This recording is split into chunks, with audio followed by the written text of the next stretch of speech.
네, 앞서 열왕기 하의 배경 지식 그리고 시작은 어제 주일 예배 시간에 담임 목사님께서 설명해 주셨습니다. 아합의 죽음에 대한 기사로 시작된 이 열왕기 하는요, 또 이어서 모압의 배반이라는 그런 기사의 내용이 나옵니다. 이제 북이스라엘의 그 국력이 쇠하여지고 있다라는 것을 우리에게 보여주는 것입니다. 여호와 보시기에 악을 행했던 대표적인 왕이죠, 바로 아합입니다. 그 아합에 대한 하나님의 심판이 점점 드러나게 되는 것입니다. 또 그를 이어서 아시야 또한 여호와 하나님께서 보시기에 악을 행한 왕으로 기록됩니다. 그는 하나님의 말씀을 잘 알고 있습니다. 앞서 아합과 그리고 하나님의 종이었던 엘리야의 그런 대결을 봤을 때 하나님이 어떤 분이신지도 분명히 잘 알고 있습니다. 그럼에도 그가 난간에서 떨어졌을 때 그는 하나님께 묻지 않고 에그론의 신이었던 바알세붑이죠, 어제 목사님 말씀하신 데 파리의 신이자 치료의 우상으로 나타냈던 그런 우상에게 그 병을 묻게 되는 것입니다. 이러한 행위를 경고한 한 사람, 그 사람이 바로 털이 많으며 허리에 가죽띠를 띠고 있는 디셉 사람 엘리야라고 이렇게 성경에 기록되어 있습니다. 엘리야, 우리가 너무나도 잘 알고 있는 선지자입니다. 엘리야는 누구입니까? 그는 아합 시대의 아합 가문의 멸망에 대해서 선포한 사람입니다. 또한 엘리야는 바알 선지자 450명과 대결하여서 참 선지자가 누구인지를 그렇게 증명한 이 시대의 위대한 선지자, 이를 당연히 아시아도 알고 있다라는 것이죠. 그럼에도 아시아는 자신의 질병 앞에 하나님을 찾지 않고 의도적으로 하나님을 무시하는, 그리고 경멸하는 그런 행위를 보여주고 있는 것입니다. 이러한 아시아를 향해 죽음을 예언한 그런 엘리야에게 오늘 본문에서는요, 50부장과 그 군사 50명을 보내는 것으로 시작됩니다. 여기서 우리가 주목해야 될 것은요, 아시아가 엘리야에게 군사를 보냈다라는 것이죠. 아니, 그런 말을 들었음에 그냥 엘리야가 어떤 사람인지도 알고 있다면요, 정중하게 모시는 것이 맞다는 것이죠. 그럼에도 군사를 보냈다는 것은요, 정중히 모시고자 하는 것이 아니라 엘리야를 체포하겠다라는 거죠. 엘리야를 힘으로 제압하겠다라는 것입니다. 또한 아시아가 어떤 태도를 보였는지는 50부장의 말에서 느껴집니다. 교만의 대리자이며 사감의 대행자가 된 이들입니다. 이들이 그저 왕의 말을 전하는 전달자의 역할임에도 불구하고 그의 말투와 그런 모습을 봤을 때는요, 교만함과 악함이 그대로 드러나 있는 것입니다. 9절 하반절 말씀인데요, 그가 엘리야에게 이르되 하나님의 사람이여 왕의 말씀이 내려오라 하셨나이다. 겉으로 볼 때는 반말을 한 것도 아닙니다. 그냥 내려와 라고 말한 것도 아니에요. 그냥 정중해 보이는 것 같지만, 그러나 원문을 보시면요, 매우 권위적이며 강압적인 그런 명령조의 말투가 있다라는 것입니다. 유진 피터슨의 메시지 성경에도 이렇게 기록되어 있습니다. 왕의 명령이니 내려오시오 라고 이렇게 기록되어 있습니다. 이러한 50부장의 태도입니다. 이는 아시아가, 왕의 악한 왕이었던 아시아가 엘리야를 어떻게 생각하는지를 보여주는 장면이 되는 것입니다. 그저 물리적인 힘이라면요, 그냥 다 될 수 있다라고 생각한 지극히 세상적인 사고에 갇혀 있는 것입니다. 여기에 하나님의 경외심은 전혀 없습니다. 신앙도 당연히 없습니다. 도덕적 양심도 없다는 것입니다. 그들은 그저 힘만 있으면 무엇이든지 자기 마음대로 할 수 있다라고 생각한 것입니다. 이러한 교만과 오만, 이러한 모습이 하나님 앞에서 철저하게 심판을 받게 되는 것입니다. 9절 말씀입니다. 이에 50부장과 그의 군사 50명을 엘리야에게로 보내매 그가 엘리야에게로 올라가 본즉 산 꼭대기에 앉아 있는지라 그가 엘리야에게 이르되 하나님의 사람이여 왕의 말씀이 내려오라 하셨나이다. 이에 엘리야가 50부장에게 대답하여 이르되 내가 만일 하나님의 사람이면 불이 하늘에서 내려와 너와 너의 50명을 살을 치러다 하매 불이 곧 하늘에서 내려와 그와 그의 군사 50명을 살랐더라. 여기에서 하느님의 불이라는 것이 나타납니다. 하늘에서 내려오는 그 불, 어떤 불일까요?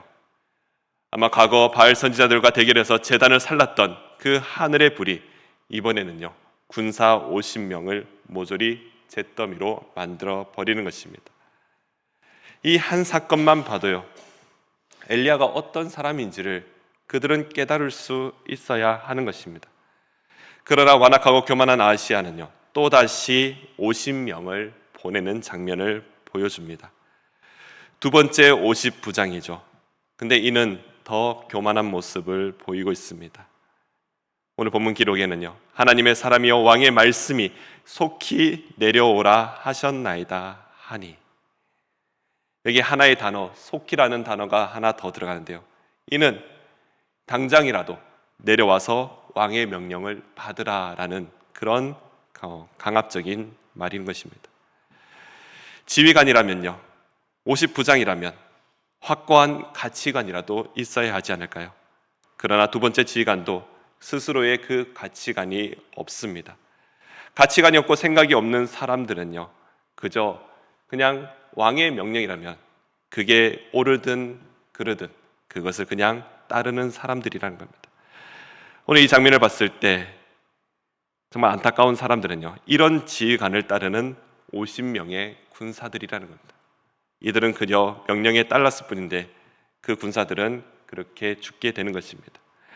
결국 두 번째 군대도 모두 하나님의 불이 내려와 모두를 불살라 버리게 됩니다. 하나님은 이 사건을 통해 두 번씩이나 아시아에게 경고하고 계시는 겁니다. 또한 반역을 한 모압에게 여전히 악에서 돌이키지 않는 아합 가문과 오므리 왕족 그리고 북이스라엘 왕국에 임할 심판의 메시지를 이 사건을 통해서 보여주고 있는 것입니다. 사랑하는 성도 여러분, 교만과 아집입니다. 그 오만함이 하나님의 심판을 절대로 피할 수가 없는 것입니다. 로마서 2장 5절 말씀에 이렇게 말씀합니다. 다만 내 고집과 회개하지 아니하는 마음을 따라 진노의 날, 곧 하나님의 의로우신 심판이 나타나는 그날에 임할 진노를 내게 쌓는도다. 이 말씀 앞에 4절에 보시면요, 하나님은 인자하시며 용납하심과 오래 참으심이 있으시는 분이시다라고 말씀하고 있습니다. 하나님 어떤 분이십니까? 하나님은요, 회개를 기다리시는 분이십니다. 또 하나님은 오래 참으시는 분이십니다. 그렇게 하나님은 우리에게 사랑을 베푸시며 그것으로 은혜를 나타내시는 분이십니다. 그러나 여호와 보시기에 악을 행한 아합에게, 또한 그의 아들 아시아에게도 그에게도 회개할 기회를 주셨지만 그들의 오만함과 교만함은요, 하나님의 심판을 피할 수가 없었던 것입니다. 이런 상황에도 하나님의 심판을 피한 한 50부장의 사람이 소개됩니다. 그가 하나님의 심판 앞에서 살아남았던 이유는 단 하나, 겸손함이었다는 것입니다. 13절 말씀인데요, 13절 말씀 다 같이 한번 읽어보도록 하겠습니다. 왕이 세 번째 50부장과 그의 군사 50명을 보낸지라. 셋째 50부장이 올라가서 엘리야 앞에 이르러 그의 무릎을 꿇어 엎드려 간구하여 이르되, 하나님의 사람이여, 원하건대 나의 생명과 당신의 종인 이 50명의 생명을 당신은 기히 보소서. 임박한 하나님의 심판 앞에 우리가 우리의 생명을 지키는 방법 단 하나입니다. 바로 하나님 앞에 겸손히 무릎을 꿇는 것입니다. 사랑하는 성도 여러분, 우리의 완악함을 깨어버리며 그렇게 하나님 앞에 엎드려 기도하며 나아가는 우리 지혜로운 성도님 되시기를 간절히 소망합니다. 때로는 나의 고집과 나의 오만함이 하나님께서 하셨음에도 불구하고 나를 높이고자 하는 그런 교만함 때문에 하나님과의 관계가 멀어지게 되는 것입니다. 우리 이런 찬양 있잖아요. 주님 큰 영광 받으소서, 홀로 찬양 받으소서, 모든 이름 위에 뛰어난 이름, 그 이름 온 땅과 하늘이 다 찬양해. 그 다음 가사입니다. 겸손하게 우리 무릎 꿇고 주 이름 앞에 영광 돌리세. 하나님은요, 겸손한 자를 높이시며 오만하고 교만한 자를 낮추신다 말씀하시는 겁니다. 사랑하는 성도 여러분, 겸손히 하나님 앞에 무릎으로 기도하며 주님 앞에 간구하는 모든 성도들 되시기를 간절히 소망합니다. 하나님 앞에 굴복하며 우리의 구원하신 하나님만 바라보며 의지하는 예수 그리스도의 모든 성도들 되시기를 간절히 소망합니다. 기도하겠습니다. 긍휼로 우리의 죄를 끝까지 참으시며 우리를 구원코자 풍성한 은혜를 주시는 하나님, 죄 가운데 죽어 마땅한 우리를 예수 그리스도의 십자가의 보혈로 정결케 하시고 구원하여 주신 은혜에 감사드립니다. 여전히 버리지 못한 우리의 교만함과 완악함을 용서하여 주시옵소서. 지금도 한 영혼이라도 더 구원코자 기다리시는 하나님의 은혜를 기억하며 하나님 앞에 엎드려 날마다 하나님의 도심을 구하며 살아가는 모든 성도가 되게 하여 주시옵소서.